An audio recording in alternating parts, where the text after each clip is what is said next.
అయితే మదన్ మోహన్ తన భార్య శాంతి కేసు గురించి అందరికీ తెలిసిందే. ప్రతి ఒక్కరి నోటంట ఇప్పుడు ఎక్కువగా పలుకుతున్న మాట ఇదే. అయితే మదన్ మోహన్ కి విజయసాయి రెడ్డి ఎందుకు అంత డబ్బు ఇచ్చాడు అనే ప్రశ్నలు ఇప్పుడు ప్రతి ఒక్కరిలోనూ నెలకొంటున్నాయి. అసలు ఎందుకు అంత డబ్బు ఇచ్చి ఉంటారు, ఇవ్వడానికి గల కారణాలు ఏంటి, అవన్నీ కూడా ఇప్పుడు మనం పూర్తి వివరాల్లోకి వెళ్ళి తెలుసుకునే ప్రయత్నం అయితే చేద్దాం. మనతో పాటు సీనియర్ జర్నలిస్ట్ జగదేవ్ గారు మనతో పాటే ఉన్నారు, ఆయనతో మాట్లాడదాం. నమస్తే సార్. నమస్తే అమ్మా. సార్, మదన్ గారికి విజయసాయి రెడ్డి గారు డబ్బు ఇచ్చారు అని అంటున్నారు. అసలు డబ్బు ఇవ్వడానికి గల కారణం ఏంటి, ఎందుకు ఇచ్చి ఉంటారంటారు? ఇచ్చారని వార్తలు వినిపిస్తున్నాయి కానీ ఇచ్చారో లేదో అనేది మాత్రం ఎక్కడ క్లారిటీ లేదు. అసలు మదన్ మోహన్ అనే వ్యక్తి మీరన్నట్టు తన భార్యని తనే బదనాం చేసుకునేలాగా, తన సంసార జీవితాన్ని రోడ్డు మీద పెట్టుకునేలాగా ఎందుకు అలా చేసుకోవాల్సి వస్తుంది. ఇప్పుడు ఇంకెవరు పోతిన సుభాష్ రెడ్డి అంట, విజయసాయి రెడ్డి గారంట, తర్వాత XYZ ఇంతమంది పేర్లు వస్తున్నాయి. ఈ అన్ని పేర్లు విన్న తర్వాత ఒక విధంగా అమ్మాయి క్యారెక్టర్కి మచ్చ తెచ్చేలాగే ఉన్నాయి ఇవన్నీ కూడా. ఒక మహిళని పట్టుకొని ఈ విధంగా బయటికి మాట్లాడటము, ఆమె నిజంగా తప్పు చేసిందా చేయలేదా, లేదంటే నిజంగా ఈ వ్యవహారాలను నడిచాయి లేదా అనేది ఎవరికి తెలియదు. కేవలం మదన్ మోహన్ అనే వ్యక్తి మాత్రమే ఒక లేఖ రాస్తే ఆ లేఖలో ఈ పేర్లన్నీ పొందుపరచబడ్డాయి. ఇవన్నింటిని బేస్ చేసి చూసుకుంటే ఇప్పుడు వీళ్ళు సేఫ్, కొన్ని రోజులయ్యాక ఇది మర్చిపోతాం, వీళ్ళు సేఫ్ వాళ్ళు సేఫ్ ఉంటారు. బట్ ఆ అమ్మాయి క్యారెక్టర్ పరంగా మాత్రం వీళ్ళందరూ ఆడుకుంటున్నట్టుగా అనిపిస్తుంది. అసలు ఆవిడ ఎందుకు పైకి తెర మీదకి రావట్లేదో తెలియట్లేదు. ఒకట్లేండి, ఒకవేళ వచ్చినా వీళ్ళందరూ కాకుల్లా గద్దలా పొడుచుకు తింటారేమో భయం కూడా రాకపోయి ఉండొచ్చు. అయితే మదన్ మోహన్ చెప్పే వ్యవహారాలన్నీ కూడా ఎట్లా వింతగా అనిపిస్తున్నాయి, మరోవైపు నమ్మేలా కూడా అనిపిస్తున్నాయి. 2022 జనవరిలో ఫారిన్ కంట్రీస్ వెళ్ళిపోయిన వ్యక్తి 22 సెప్టెంబర్లో వచ్చిన తర్వాత ఆమె బిడ్డకి జన్మనిచ్చింది. IVF ద్వారా జన్మనిచ్చిందా, లేదా విజయసాయి రెడ్డి గారిని కలిశాక వచ్చిందా, లేదంటే సుభాష్ రెడ్డి గారిని కలిశాక, ఏమీ తెలియదు ఎవరికి. ఆ లెటర్లో వాళ్ళ పేర్లతో పాటు విజయసాయి రెడ్డి గారి పేరు కూడా పెట్టారు.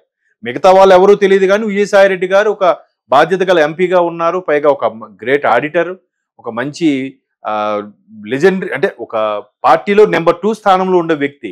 సో ఆయన మీద ఎందుకంత ఆరోపణలు వస్తున్నాయి ఏంటని తెలియదు. మరోవైపు విజయసాయి రెడ్డి గారు ఏమంటున్నారంటే, నేను నా మీద బురజల్లే ప్రయత్నం చేస్తున్నారు, నా మీద ఎవరు చేస్తున్నారో నాకు తెలుసు, వాళ్ళకి సంబంధించిన ఆధారాలు కూడా నా దగ్గర ఉన్నాయి, నేను ఒక ఛానల్ పెట్టి వాళ్ళు బండారం బయట పెడతాను అంటున్నారు.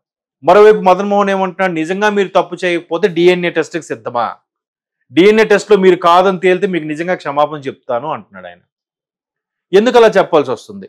ఈవెన్ అతని భార్య దగ్గర కూడా ఆయన అరెస్ట్ చేసి అసలు ఏంటి, నీకు ఎలా ఈ గర్భం రావడానికి కారణం ఎవరు ఏంటి అంటే ఆవిడ రకరకాల పేర్లు చెప్తూ XYZ అని పేర్లు చెప్తూ విజయసాయి రెడ్డి గారి పేరు కూడా చెప్పారంటున్నారు. మరోవైపు మదన్ మోహన్ అనే వ్యక్తికి వెనక బ్యాక్గ్రౌండ్ ఏమి లేకపోతే ఎంత ఓపెన్గా, ఎంత ధైర్యంగా విజయసాయి రెడ్డి గారి పేరు ఎందుకు ప్రస్తావించారు?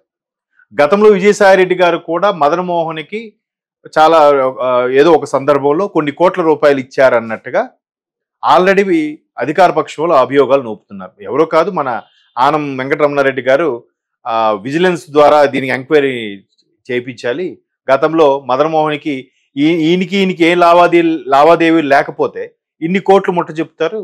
సో ఆ ధైర్యంతోనే మదన్ మోహన్ అనే వ్యక్తి ప్రెస్ మీట్ పెట్టి మరీ చెప్తున్నారేమో అనే సందేహాన్ని అయితే వెలుగుచున్నారు. అవి అంటే తీగలాగితే డొంక కదిలినట్టుగా ఒకదానికొకటి వస్తూనే ఉన్నాయి. బట్ విజయసాయి రెడ్డి గారు ఎప్పుడు కూడా ఇటువంటి ఆరోపణలు ఎదుర్కోలేదు. అంటే ఆయన గతంలో జగన్మోహన్ రెడ్డి గారితో పాటు ఆయన అరెస్ట్ అయినప్పుడు కొన్ని రకాల కేసుల్లో A2గా ఆయన పేరు పెట్టడం చూసామో తప్ప విజయసాయి రెడ్డి గారిని ఎప్పుడు ఇటువంటి యాంగిల్లో చూడలేదు.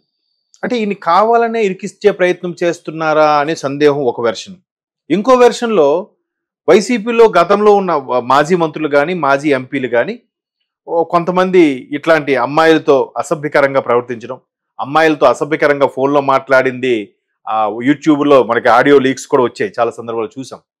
సో అట్లాంటి నేపథ్యం ఉంది కాబట్టి ఈయనకు కూడా మనకు తెలియని ఒక వెర్షన్ ఉందేమో, దొరకనంత వరకు దొరికితే దొంగలు అన్నట్టుగా ఈయనకు కూడా ఉందేమో, లేదంటే అంత ఇదిగా ఉండదు అనేది ఒక అంశం.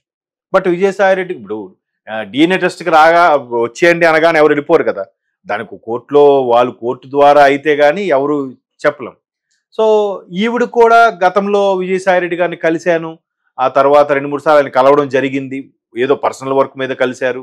తర్వాత ఈయన గట్టిగా మదన్ మోహన్ తన భార్య శాంతికి గట్టిగా అడిగినప్పుడు ఆయన ఏజ్డ్ పర్సన్, ఆయన సరేలే రేపు మాపు ఇది అయిపోతే ఆయన తాలూకు ఆస్తులు మనకే ఇది అవుతాయి కదా, అందుకే నేను ఆయనతో చనువుగా ఉన్నాను అని తన భార్య చెప్పిందని ఆయన మన ప్రెస్ మీట్ లో కూడా చెప్పాడు అదే మాట కదా. సో ఈ అన్ని యాంగిల్ చూస్తుంటే అసలు విజయసాయి రెడ్డి గారి చుట్టూ ఏం జరుగుతుంది? ఆయన్ని ఉచ్చులో బిగించే ప్రయత్నం చేస్తున్నారా, లేదా ఆయన చుట్టూ ఆయనకి చెందిన వ్యక్తులే గోతులు తవ్వుతున్నారా అనేది తెలియట్లేదు. ఒక వెర్షన్లో ఆయన సొంత పార్టీకి చెందిన వాళ్ళే గోతులు తవ్వే ప్రయత్నం చేస్తున్నారు, నెంబర్ 2 స్థానం కోసం ఇలా చేస్తున్నారనే వెర్షన్ కూడా ఒకటి ఉంది. ఇంకోవైపు అధికార పక్షం వాళ్ళు ఏమి చేస్తున్నారా అనే ఆలోచనలు కూడా ఉన్నాయి. అయితే అధికార పక్షం వాళ్ళు ఇప్పటికేం చర్యలు అయితే ఎవరి మీద తీసుకోవట్లేదుగా. ఇతనికన్నా దారుణంగా బిహేవ్ చేసిన వాళ్ళు, ఇతనికన్నా దారుణంగా నోరు పారేసుకున్న వాళ్ళని కూడా ఎంతవరకు అధికార పక్షం చర్యలు తీసుకోలేదు. బట్ అధికార పక్షం ప్రస్తుతానికి అంత ప్రభుత్వ అభివృద్ధి మీద, క్యాపిటల్ అభివృద్ధి మీద కాన్సన్ట్రేషన్ చేస్తుంది తప్ప ఇటువంటి వాళ్ళ మీద చట్టపరమైన చర్యలకు కూడా ఏం దిగలేదు. మరి రెండో వెర్షన్లో సొంత పార్టీ వాళ్ళు ఎందుకు చేస్తారు అంటే, ఇతని బదనాం చేయడం వల్ల, ఇతనికి పరువు తీయడం వల్ల, అవమానపరచడం వల్ల ఎవరికి ప్రయోజనం అనే దాని మీద కూడా ఒక కోణంలో ఆలోచిస్తే, సరే ఇతను 2019లో వైసీపీ ప్రభుత్వం రావడానికి ఇతను కూడా కొంత కారణం, ఇతను యొక్క వ్యూహ రచనలు, ఇతని యొక్క ఆలోచన విధానం వల్ల కూడా పార్టీ గవర్నమెంట్ ఫామ్ చేసింది 2019లో.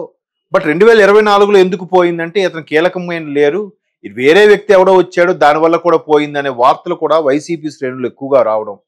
సో వైసీపీకి చెందిన కీలకమైన వ్యక్తి ఎవరో ఇతన్ని వెనక్కి లాగితే ఖచ్చితంగా ఆ ప్లేస్ మనం రీప్లేస్ అవుతుంది కదా అనే ఉద్దేశంలో ఆ కీ రోల్ పోషించే వ్యక్తి ఎవరో నెంబర్ 2 కోసం ప్రయత్నిస్తున్నారనే వార్తలు కూడా ఉన్నాయి. అంటే జనరల్గా ఎలా అనుకుంటామంటే, రాజుగారు పెద్ద భార్య మంచిది అని పోటీ అనుకోండి, చిన్న భార్య మంచిది కాదన్నట్టే వెళ్తుంది జనాల్లోకి.